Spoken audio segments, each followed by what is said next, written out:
Oh, hi there, and welcome to this week's Vegematic Deluxe show. The real thing, not those stupid shorts that I put up. I just took some clips from old shows and thought I would make an ad. And the reason I couldn't do a proper show last week was just as I was getting ready for it, a dearly loved pet died, my cat Gandhi, and it broke my heart. And needless to say, I didn't feel like particularly being entertaining on YouTube. So we got so much going on these days, right? I mean, you got Trump being indicted, and what's the deal with Eileen Cannon? Yes, Judge Cannon. Wow. I wonder how she's going to react to actual solid evidence like him confessing to the crime and being recorded. Man, how stupid do you have to be? But that's just how stupid he is. Moving on, of course, we have the wonderful smoke-filled skies here in London, Ontario, otherwise known as the armpit of Canada. Yes, our skies are a beautiful orange these days, and breathing becomes hard. Your vision kind of goes in and out because of, and your eyes are all red and puffy, and allergies are going nuts. It's just a wonderful time to be alive, isn't it? Yeah, we got all kinds of things going on, but stay happy anyway. Says the man who spent the last week with his head buried in the pillow, crying his eyes out because of his miserable life. No, be happy. I think you should be happy. That's my advice to everybody. Be happy. But other than that, I mean, I don't really have a whole lot to talk about this week, so I thought I would just explode some verbal diarrhea your way to make things more uncomfortable in your miserable existence. Because, as you know, misery loves company. So since I'm miserable, I love to have other people miserable around me. Yeah, that wildfire smoke's really getting to me, I tell you. But it's nothing to worry about. The oil companies say, oh, it's nothing. It's just a little smoke, never hurt anybody. Right. All right, well, we got the particulate matter settling in to our lungs, burrowing in like little ticks and choking up your lungs and filling your nose and turning you into a mutant. But hey, it's a happy time to be alive if you're rich and the stock market's doing well. Lots of jobs for the underclass to get that old whip out. So I broke down and did it this week. After 10 years with the same desktop, churning out Vegematic Deluxe videos for the vast legions of fans that I find myself with, I broke down and bought another computer. I bought another desktop, a gaming computer. And it's got cool lights on it and everything. But the thing is, I just wanted to render the videos faster because this old thing that I've been using is going chug, chug, chug, chug. But I brought it home and it's just got it out of its box, and I'm still afraid to set it up because I have to go through all that configuration stuff, and I don't know how to put my programs onto it from another computer, and I'm going through all these tubular advice things, and I can't understand what the people are saying. You notice a lot of these tech things, how to do this and how to do that, and you turn it on and, well, I like to tell you how to do this and how to do that, but can't you do that yourself, you stupid fool? No, people talk like that. And I'm sure it's better than I could manage speaking another language, but why do they do those in English if you can't understand them? Yeah, well, I don't know, to each his own, I guess, but maybe if you slow down the video or something, you can sort of barely make out what they're saying, and then it goes by so fast that your old head gets all confused, and the stuff I go through, the humanity. Life, it goes on. I don't know why it keeps going on, it just does. As you wake up day after day and say, I'm still here. Another day older. And you know, when you get old, all kinds of bad shit starts happening, like your eyes. They really start bothering you because you get these eyebrow hairs and they go down and they curl and they do all these weird things and grow into your eyeball and you're like, ah. So anyway, there's more complaining to be done, and I guess that's why I'm here. Because sometimes I think people like to hear complaining. Because then they feel better about their own life, thinking maybe it's not as bad as they think. Maybe it's, you know, I could be like Vegematic, right? And get no joy out of life. I do get moments of joy out of life. Little moments. Things like,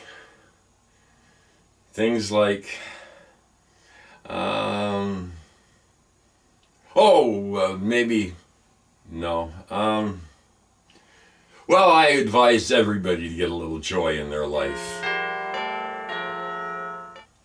So then, of course, in Ukraine, we have the nuclear power plant occupied by the Russians that now isn't getting enough water to cool it because they blew up the dam and flooded that. Of course, Putin said, it's the Ukrainians that blew up their own dam. Yes, that's what it is.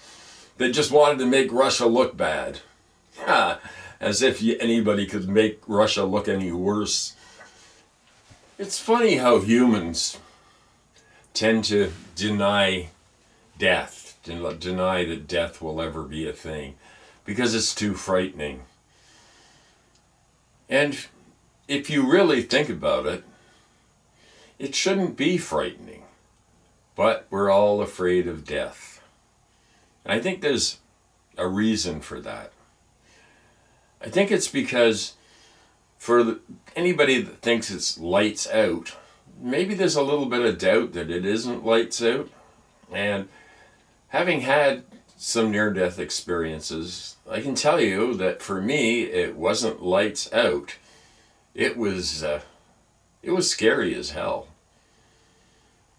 Well, one time I was hanging in utter darkness, alone, completely alone, in this blackness. And I remembered all the mean things I had done, all the bad things I'd done in my life, and felt how that made other people feel, the effects on them. And I think if more of us would realize the effects that we're having on other people, psychologically, not so much physically in my case, because I was never violent, but I've always had kind of an acid tongue, and I'm trying to get over that because my whole nature has been sarcastic, and it's a defense mechanism, really. It's like, oh, you can't bother me because I'm already so sarcastic that, yeah, I don't know. It was for me, or humor as a defense mechanism, because everybody feels some sort of vulnerability emotionally in their lives, some sort of darkness that can overcome us. And I've read recently that depression rates are at an all-time high. Well, I wonder why.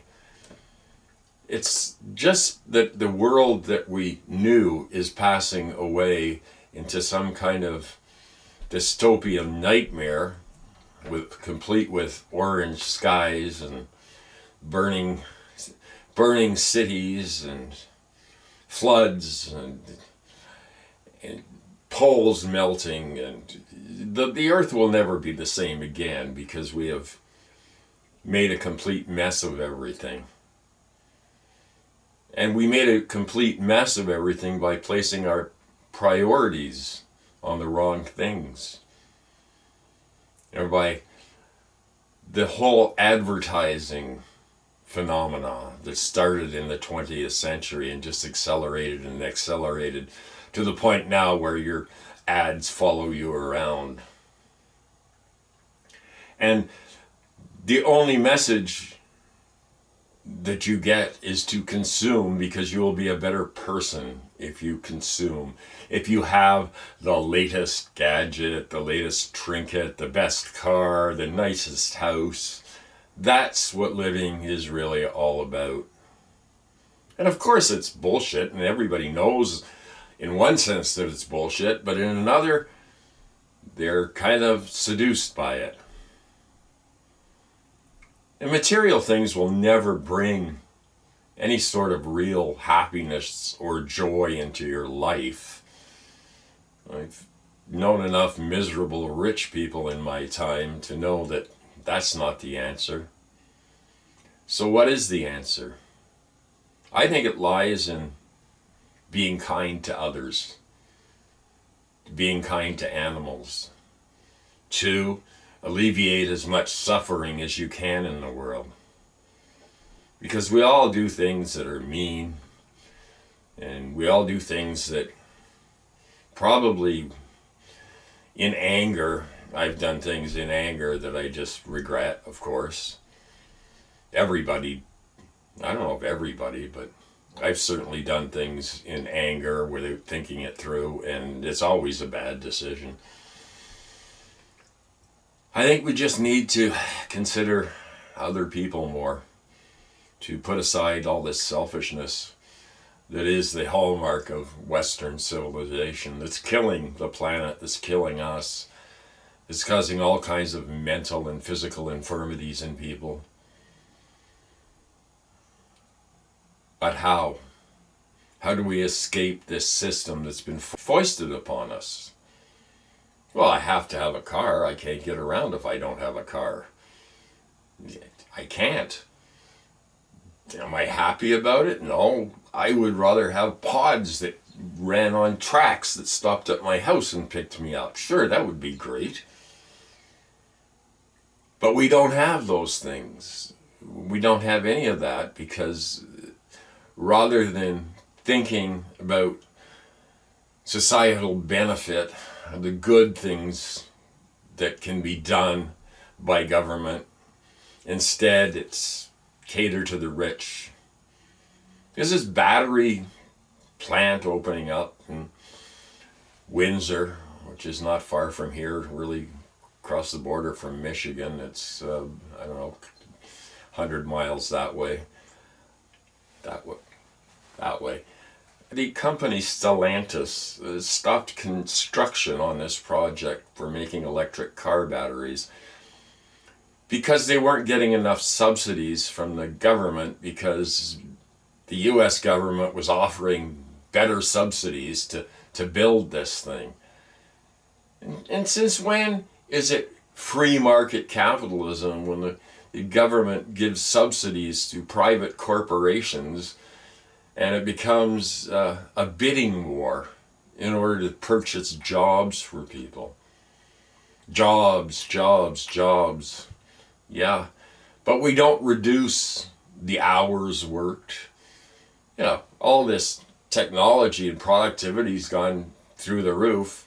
Really, we could have 4-hour days, 4 days a week, and run society quite easily. But it's hard for the greed heads to get their heads around anything that benefits the people, that doesn't accrue all of the wealth and the profits to themselves. But when you get psychopathic people in power making decisions that affect millions of people, and yet really making those decisions simply to further your own sick goals, twisted power seeking. What is it? Why are some people determined to have power? What is it, power over somebody else? I don't understand that because I've never desired to have any power over anybody else. It's not my thing. I don't think that I have a right. I don't think anybody has a right to hold power over somebody else. If we're autonomous individuals, then why would we want that? Anyway, I'd like to shout out to Hoople's Cat. Go on over to the Hoople's Cat channel. He produces some marvelous, I guess collage is the word, of old films and put together in a very clever way. And some of them are very funny, but at the same time quite thought-provoking and apropos to our times that we're living in, these wonderful times that we're all experiencing and feeling depressed about. So I hope you didn't mind me mouthing off again this week. And I'm sorry for last week and the cheap shorts thing. I don't know. They're really fast to put together, but then you're limited to a minute, and I'm taking these clips and trying to clip them down to a minute and still have make some kind of cohesive whole out of them in a minute. So then I thought, well, I'll just make them like little ads. So I might put out 1 or 2 shorts in the middle of the week, in addition to, of course, the regular Vegematic show, which is your favorite Saturday entertainment, I'm sure. Anyway, thank you for tuning in again. Yep, tune that dial over to the Vegematic show. Yes, put it on tape while you're there. There's all these obsolete terms that we still use, eh? Well, they have tapes of them. Oh, really? Man, old equipment they must be using. But anyway, that being said, can't be unsaid. So I will not say it. And I will see you next time on the Vegematic Deluxe Show, where weirdness is not only allowed, but encouraged. Be well, everyone.